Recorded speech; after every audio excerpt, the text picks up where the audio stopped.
হাতত লৈছো নৰ্থ গুৱাহাটী মণ্ডলত বিশেষকৈ আমি জালুকবাৰী সমষ্টি 5টা মণ্ডলতে আজি কাৰ্যসূচী হাতত লৈছো যাতে প্ৰায় 1000 গছ প্ৰত্যেক মণ্ডলতে ৰুব পাৰো মানে আপোনালোকে জানে মাননীয় মুখ্যমন্ত্ৰী মহোদয় বৃক্ষ আন্দোলনৰ কাৰণে 3 কোটি গছ বিভিন্ন জায়গাত অসমৰ বিভিন্ন জায়গাত ৰুব বিচাৰিছে যাতে আমাৰ বায়ুমণ্ডল যি ভাৰসাম্য ৰক্ষা হওক আমাৰ প্ৰকৃতি সুৰক্ষিত হৈ থাকক তাৰ কাৰণে ব্যৱস্থা আমাৰ জালুকবাৰী সমষ্টিত আজি 5টা মণ্ডলত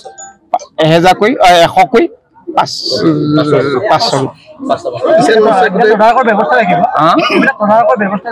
আপোনালোকে প্ৰত্যেকৰ মাকৰ নামত ৰুইছে প্ৰত্যেকজন ব্যক্তিয়ে মাকৰ নামত ৰুইছে মাকৰ নামত ৰোৱা বস্তুটো বেয়া নহয় তেওঁলোকে সংৰক্ষণ কৰিব মাকৰ প্ৰতি থকা মৰম স্নেহ ভক্তি ইয়াতে ফুটি উঠিব গতিকে ধুনীয়া এটা সুন্দৰ পৰিৱেশ যিজনে সুন্দৰভাৱে প্ৰতিপালন কৰিব তেওঁলোকৰ কাৰণে পুৰস্কাৰ ব্যৱস্থা আমি সুন্দৰভাৱে প্ৰতিষ্ঠা যিজনে ৰুব বা প্ৰতিপালন কৰিব এইটো নিজৰ মাকৰ যেনেকুৱা প্ৰতিপালন কৰে তেনেকৈ তেওঁ কৰি যাব এটা বাৰ্তা প্ৰেৰণ কৰা হ'ব সমাজত যে মাকক বা ভাল পোৱাৰ কাৰণে গছপুলি বাজি ইয়াৰ কাৰণে মনিটৰিং কৰিব নে কোনোবাই না মাজে মাজে আমাৰ মনিটৰিং চলি থাকিব ভাৰতীয় জনতা পাৰ্টি কিষাণ মৰ্চা আছে আমাৰ মণ্ডল আছে আৰু বিশেষকৈ যোনজনে ৰুইছে তেওঁ সদায় মনিটৰ কৰিব গতিকে এটা সুন্দৰ পৰিৱেশ সমাজত বাৰ্তা আমি প্ৰেৰণ কৰিছোঁ কৰিলে নে নাই আমি কেনেকৈ গম পাম আপুনি জানে মাকৰ প্ৰতি কিমান ভক্তি যদি ভক্তি নথকা মাক ল'ৰাটো নাথাকে কমেই থাকে কৰে যিজনে নকৰে তেওঁ মাকৰ প্ৰতি ভক্তি নাই আমি ওচৰ চুবুৰীয়া সেইবিলাক তাৰপৰা সহায় কৰিম সমগ্ৰ অসমতে কিষাণ মৰ্চাই বৃক্ষৰোপণ কৰিব হয়